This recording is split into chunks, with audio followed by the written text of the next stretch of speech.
All right, y'all, welcome back. This is going to be the final unit. It's going to be chapter 16, 17, and then just skip chapter 18. I read through it. It's not what I thought it was. Um, it's okay, but I don't know. It was a weird chapter. Um, so we're just going to focus on chapters 16 and 17. And I tried to keep this unit really short since we have two papers. Okay, we'll jump right in. Chapter 16, Feeding the World by Ben Richardson. We'll skip to section 3 and talk about what affects food availability and prices. And there's a lot of things that affect these. Um, Inflationary periods, obviously, periods like COVID, but there are other things that drive inflation too, right? Droughts, obviously, can cause food prices to rise. Desertification is an increasing phenomenon and sort of reducing the amount of arable land there is in the world. Fuel prices obviously can lead to increased food costs. This is because the farmers need the fuel for their tractors. Um, you need the fuel for transport, shipping, import, export, all this sort of stuff, right? So the cost of fuel is going to affect the price of food. Chemical costs for fertilizers, right? Nitrogen and things of that sort. Government policy. We know that the United States, I guess about 15 years ago, started pumping money into corn ethanol. And so a lot of the corn crop moved away from food and animal feed to corn ethanol. So this sort of thing can also affect food prices. Tariffs obviously are a pretty big one right now with the big tariffs that the Trump administration is putting up sort of across the globe. Because a lot of our food comes from elsewhere, right? And there are many foods that we literally cannot grow in the United States. Bananas and pineapples and stuff, maybe in Hawaii, but right, that's not a very big area. So there's a lot of different things that like we literally cannot grow in the United States. Oh, and commodities gambling, right? The sort of commodities trade in the Chicago commodities market, when you're playing with futures and things of that sort, it can drive up the cost. Okay, moving on from that, how widespread is, quote, hunger or malnutrition, right? And I looked up some data on this. According to the WHO, there's about 730 million people in 2024 who are under hunger conditions, right? Not getting enough caloric intake. This is about 1 in every 11 people worldwide, so that's about 9%. And it's about 1 in 5 in Africa. Hunger is generally pretty low in developed countries, Europe, Canada, etc., the US. But the US does lag behind a little bit just because of our really high inequality. There's still a lot of poverty in America. Um, and it's not necessarily like we don't fall into the hunger category, we fall more into the food insecurity category, right? So it's not quite that statistic that I present from the WHO. This is food insecurity, right? Um, and so here I got the data from the USDA, the United States, the what is the USDA? I forget. Um, and they say that about 13.5% of the population is food insecure in the United States. This was obviously higher during the COVID period. And this tends to be higher among children and families with children, right? And it's most prevalent in the South. So Texas, Oklahoma, Louisiana, Mississippi, Arkansas, they have the highest levels of food insecurity because they have the lowest levels of sort of social safety nets. Um, the last point I'd like to make, excuse me, the last point I'd like to make is that numerous sort of NGOs claim that there is more than enough food grown on Earth for every human to get 2,000 calories a day. But the problem is the pricing mechanisms and the infrastructure of the world import export system that leaves many out of um, food security, right? Okay, section 4 talks about an experiment that Brazil and even I would say Mexico is sort of on the same page, are playing with to increase food security and to decrease hunger. And so they offer Brazil's plan here. But again, this is sort of spreading across South America. And Brazil and Mexico were sort of the innovators of this. But basically, the idea is here that they provide free meals to students. And even when school is out, they'll provide free meals to students. They offer subsidies or basically cash handouts to small family farmers to help to develop rural areas because we know rural poverty tends to be um, um, pretty rough in many of these developing countries. They offer cash transfers to families, and this actually started in Mexico. So long as your children are attending school, and so long as your children and mom gets their annual medical checkup, which the state often also provides. As long as you meet those basic qualifications, then they will give you cash transfers if you meet the sort of income standards, right? They also increased the minimum wage, which helped pull a lot of people out of poverty in Brazil. Unfortunately, the reviews are kind of mixed, right? Yes, many have been brought out of sort of extreme poverty and hunger, but the program is very expensive. It's pretty admin heavy because you have to have people reviewing all this paperwork, handing out these sort of cards that they put money on, all these sorts of things. So it's administratively expensive. It's often politically unpalatable. Some argue that that's one of the reasons, or at least part of the reason, that Jair Bolsonaro came to power in Brazil, this sort of the rise of the far right. Also, just contextually, Brazilian growth is not great, right? Brazil's economy is not doing all that well. They're in no way sort of, I don't know, having explosive growth like countries like India or China, et cetera, might have. There's also severe corruption in the Brazilian system, not only in the administration, but also in the legislature and arguably in the courts. You know, I would point to the coup attempt by Bolsonaro a couple years ago when Lula was reelected. And actually, the Brazilian courts just sentenced Bolsonaro to like 30 years in prison, which is pretty wild. And then the final problem with this with this system is we've researchers have discovered there's pretty uneven distribution of resources, right? And sort of a blind eye towards the indigenous communities, especially in sort of the northeast of the country where it's very, very rural and undeveloped. Okay, section 5, adulterated milk and the protective parent. Excuse me, I'm feeling a little ill today.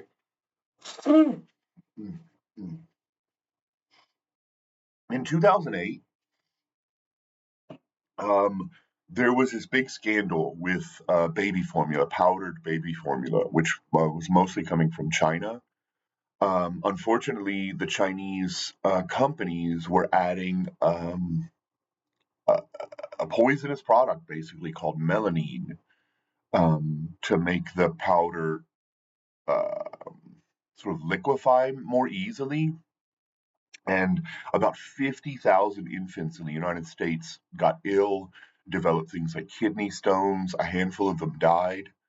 And so there was a huge push in the United States, Australia, Europe against Chinese formula products, and they were banned from many of the markets. Um, and eventually, China sort of figured this out, but Um, they arrested like 25 people. They executed two of them. Like they execute white collar crimes in China because they embarrassed the party. And and this isn't the only time this has happened. A lot of times consumers are the ones that are pushing for these changes. If you look back to sort of the 80s, dolphin safe tuna was sort of coming around in the same way, where consumers were discovering that the fishermen were just adding the dolphins, killing the dolphins, and often there was dolphin in your tuna that you were buying in a can or whatever. And there was this huge movement by consumers and sort of environmental groups to ensure that that doesn't happen anymore, right? And so they actually have monitors now to make sure that dolphin isn't being killed so that you can get your can of tuna. Um, and, this idea, at least of the baby formula, brings up this one of the real philosophical difficulties of Ricardo's comparative advantage, which we talked about earlier in the semester, um, where you sort of slough off the things you're not good at and focus on the things that you are, right? Well, that doesn't account for national security concerns, right? Or the safety of your citizens, right? Um, and so this is a hard lesson that we learned not only in 2008 with the baby formula problem, but also during the COVID years when we couldn't get things like PPE, personal protective equipment, face masks, equipment for our doctors and nurses, all of these sorts of things, because most of them were made in China. And the supply lines got choked up. Um, and so we've learned some real lessons and are really having to reconsider what we conceive of as in the national interest to be producing, even if we produce it at a higher cost, right? And so this is one of the criticisms of Ricardo's comparative advantage. Um, let's see. Okay, that's enough for that section. We'll move on to chapter 6, childhood obesity. Um, we know in the modern era that malnutrition is becoming not malnutrition, but sort of maybe overnutrition even is correlated with development, right? Um, Often what happens is as these countries become wealthier, people are able to buy more food, um, much more sort of caloric dense food, and you see obesity and diabetes and heart disease and things of this sort. Um, and these sort of diseases are becoming far more common, right? Especially in developed states. And there's a weird sort of curve, right? Like if you think about it like a normal curve, like you talk about in statistics, really poor states obviously are not going to have massive problems with overweight citizens, right? And then really rich states can afford to, their citizens can afford to eat a little healthier, be a little bit more thoughtful about what they put in their bodies. But the middling countries, like, say, Brazil, Mexico, Eastern Europe, right, these countries, they are becoming more wealthy and they have more money to spend.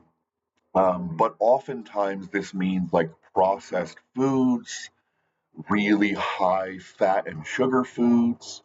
Um, and so these are the states where you're seeing these extraordinary levels of childhood obesity, childhood diabetes, things of this sort. So a state like Mexico is actually doing worse than a lot of developing states. And as you pass from middling development to high level development, your citizens start having even more money and more thoughtfulness about what they're putting in their body, right? Um, there's also an interesting discussion here to be had about all of the different types of diabetes, right? We know that there are type 1 and type 2 diabetes. One is developed, basically in utero. The other is developed later in life as you take on too many sugars and your body shuts down insulin production. There's also a new one that they're talking about called type 1.5, but there's also one called type J, which it was named J after Jamaica. because a medical doctor went to Jamaica and he started discovering that these kids who were incredibly malnourished, they were not getting enough caloric intake at all, right? They're thin, they're going through things like famine, and so were their mothers. And it was remarkable to him that he was finding diabetes in these places where people didn't even have food. Like, how could this be happening? And what they discovered is that the malnutrition in the mothers during utero caused problems with pancreas development in the children later in their life. And so they were developing um, this unknown type of diabetes that we still haven't quite really named to this point. Um, they just kind of refer to it as type J, but it doesn't really have a formal name so far as I know yet. But it's a weird type of diabetes that happens in places where there's drought or famine. So kind of interesting stuff there. Okay, section 7, low wages and the deserving worker. Um, here I wanted to say that a lot of agricultural employment and a lot of agricultural production is based on migrant labor, right? Europe doesn't have much of an agricultural system, especially the further north you get. But Europe still does use migrant labor, largely from the Middle East and North Africa. So if you think of places like Greece and Italy, there are some agricultural systems there. The US obviously is built on migrant labor. The most recent statistics suggest that about 20% of the US agricultural system, um, of the US agricultural employment, is legal workers, legal visa holders, and about 45% are undocumented immigrants. So this is about 65 to 70% of the entire agricultural workforce uh, are immigrants, and close to half are undocumented immigrants. Um, let's see. Um, you know, the only other thing I'd really want to say here is that there's a balance to be found, right, between sort of deportations and legal migrant work, right? Flooding the country with illegal immigrants can cause strain on things like your infrastructure, your schools, your hospitals, etc.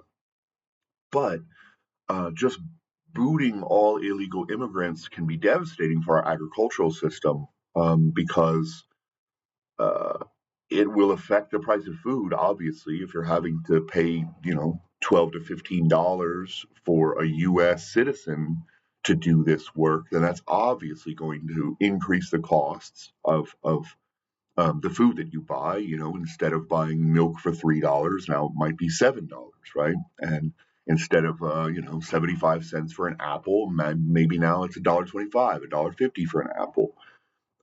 There's obviously going to be an economic effect, but there's also a problem with Americans don't want those jobs. Um, there have been numerous research studies done and experiments done where they'll literally put out calls for labor, etc., and sort of take account of who shows up. Americans don't show up. And the very, very few that take that job disappear within a day or two, generally, because it is brutal work. And so this means that if we just deport all the migrants, farmers are going to have a very difficult time finding labor, right? Um, because yes, I mean, arguably you could pay Americans to do this, but the research shows that Americans do not want those jobs. They won't even apply to them, much less stay on that job for an entire season of picking or whatever. And so this often is starting to mean that whole crops will sort of rot in the field. Um, so this can be a really, really difficult balance to find. Okay. Section 8, land dispossession and the traditional peasant. Um, yeah, we're going to leave this one here. This one's about riots and these sorts of things as a response to dispossessing land. But it doesn't really go with hungering food. So, all right, I will see you in the next chapter, chapter 17, for the final lecture. Thanks for being here and have a great day.